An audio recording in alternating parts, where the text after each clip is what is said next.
Selamat datang di Sabana Mencekam. Hentikan sejenak dunia luar kalian. Di sini suara lebih menakutkan dari penglihatan. Pasang headset kamu, matikan lampu. Mari dengarkan kisah yang akan menghantui malam kalian. Terlihat hanya bisikan samar, kegelapan menunggu di setiap pilar. Matikanlah lampumu, pejamkan matamu, headset di telinga, dunia pun membisu. Bayangan dari lembah sunyi di desa Giriwangi. Kabut pagi turun perlahan di kaki pegunungan. Embun menggantung di pucuk daun teh, dan suara gemericik sungai kecil terdengar bagai musik lembut dari bumi. Rio membuka kaca mobil, membiarkan udara dingin menyapa wajahnya. Wah, indah banget, Den. Kayak dunia lain. Katanya kagum. Denny, sepupunya yang duduk di kursi kemudi, tersenyum. Makanya, liburan di sini tuh beda, Ri. Tenang, adem. Nggak ada suara klakson atau motor ugal-ugalan. Rio mengangguk pelan. Untuk pertama kalinya, ia menikmati perjalanan tanpa bising kota. Tapi entah kenapa, sejak mobil melewati gerbang kayu bertuliskan "Selamat datang di desa Giriwangi", matanya sempat menangkap sesuatu di kejauhan. Bayangan hitam berdiri di antara pepohonan pinus.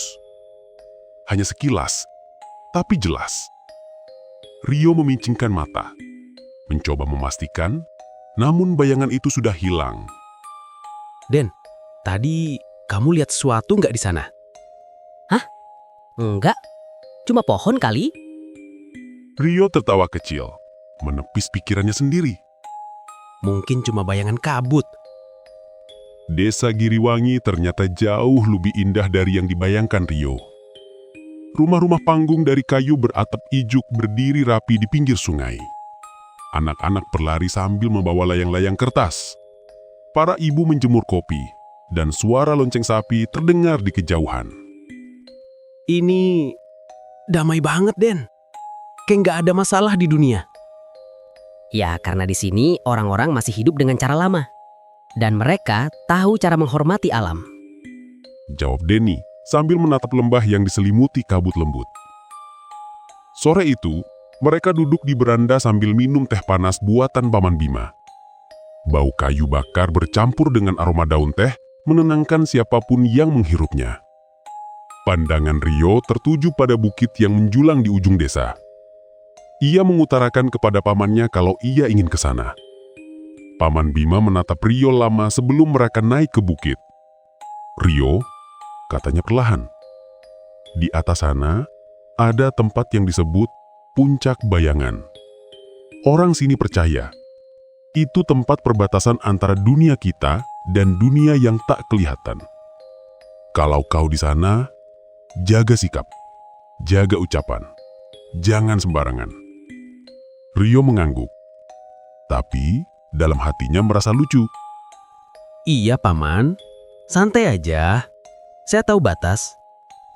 Namun sebetulnya, tidak. Perjalanan menuju puncak begitu indah.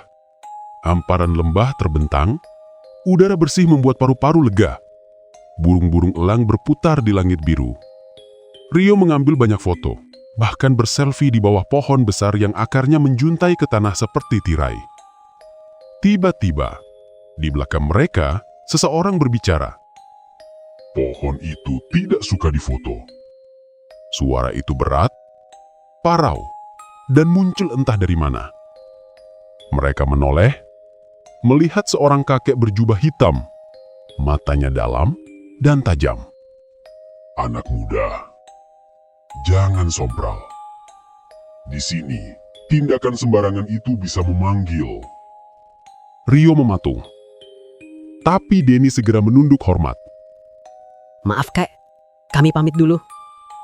Saat mereka melangkah pergi, Rio masih menoleh ke belakang dan menyadari kakek itu telah lenyap.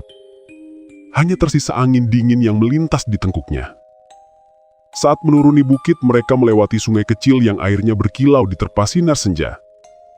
Rio jongkok, menciduk air dan membasuh wajahnya. Wah, seger banget. Tapi arusnya deras juga. Kalau ada yang kepleset di sini, bisa hanyut tuh, Den. Bisa-bisa nggak balik lagi. Denny spontan menatapnya dengan wajah tegang. Astaga Rio, jangan ngomong sembarangan. Rio terkekeh. Kenapa sih? Aku cuma bercanda. Denny tidak menjawab. Ia hanya menatap sungai itu lama, seolah mendengarkan sesuatu yang tidak bisa didengar orang lain. Malam datang cepat di Giriwangi. Lampu-lampu minyak menyala redup di rumah kayu. Dari luar, terdengar suara jangkrik bercampur desir angin. Rio berbaring di kamarnya, tapi tidak bisa tidur. Ponselnya kehilangan sinyal sejak sore. Gila, nggak ada internet. Cuma mau kirim pesan doang.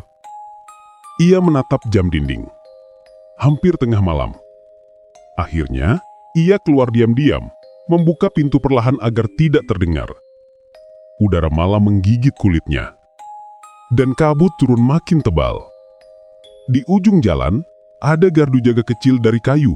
Lampunya masih menyala. Rio berjalan ke sana sambil bergumam. Cuma sebentar, nggak akan ada yang tahu. Begitu sampai sinyal ponselnya muncul penuh, ia tersenyum puas. Namun di tengah ketikan pesan, ia mendengar suara lirih. Cip, cip, cip. Ia menoleh.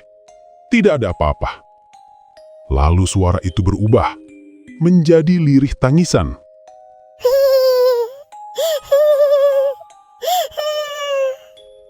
Tangisan seorang wanita. Dekat sekali, seperti tepat di belakang telinganya. Rio membeku, nafasnya tercekat. Siapa itu? Suaranya bergetar. Tak ada jawaban. Ia ingin berdiri, tapi sesuatu yang sangat dingin melingkar di lehernya. Cengkeraman kuat menahannya. Ia berusaha menoleh dan... Di sana, duduk membungkuk, seorang wanita tua berambut panjang, wajahnya pucat keabu-abuan. Kuku tangannya panjang dan runcing menancap di kulit Rio. Wanita itu mengangkat wajah perlahan. Matanya hitam legam, dan dari bibirnya yang sobek muncul suara parau. Kau temani aku. Rio mencoba berteriak, tapi suaranya tertelan angin. Pandangannya gelap. Saat sadar, Rio sudah di kamarnya. Denny dan pamannya, Bima, duduk di sampingnya, wajah mereka tegang. Kamu menjerit-jerit di gardu jaga semalam. Kami temukan kamu pingsan, lehermu penuh bekas biru. Rio menelan ludah. Tangannya meraba leher. Benar. Ada bekas cengkeraman jari di sana. Paman menatapnya dengan nada kecewa. Kamu keluar malam dan bicara sembarangan di sungai. Kamu mengundang sesuatu yang seharusnya tetap diam. Rio menunduk. Tak ada yang bisa ia katakan. Dari jendela, kabut turun lagi. Lembah Giriwangi tampak damai dan indah, seolah tak pernah menyimpan rahasia. Tapi di sela kabut itu, Rio melihat sekilas bayangan hitam yang sama seperti ia pertama datang. Bayangan itu berdiri diam, menatap lurus ke arahnya. Dan perlahan, mengangkat tangannya, menunjuk ke lehernya. Rio menutup tirai cepat-cepat. Sejak hari itu, Rio tak pernah lagi menertawakan pantangan. Ia sadar, di tempat seindah apapun, selalu ada sesuatu yang lebih tua dari manusia, menunggu untuk tidak disebut. Di sabana senja, bayangan melingkar, kisah lama terbangun, takkan pudar tiada wajah terlihat, hanya bisikan samar, kegelapan menunggu di setiap pilar. Matikanlah lampumu, pejamkan matamu, headset di telinga, dunia pun membisu.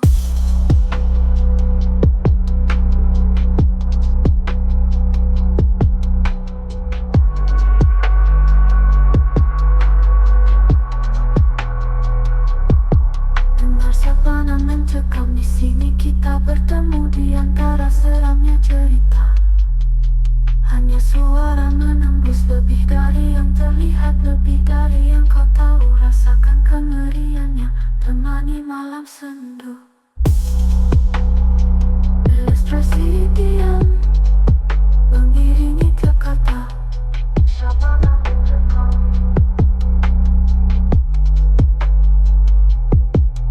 Dan jangan pernah lupa, suara ini menghantui.